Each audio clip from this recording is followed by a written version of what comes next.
Peter er lige blevet udnævnt til leder. Han er glad og bliver sendt på lederworkshop hos DeFoss.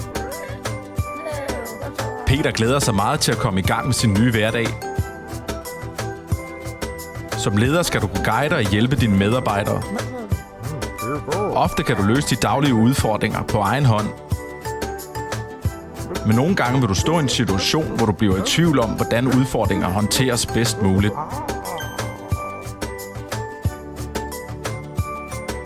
Derfor er det vigtigt at have en god sparringspartner lige ved hånden, så du ikke er alene i dit nye job.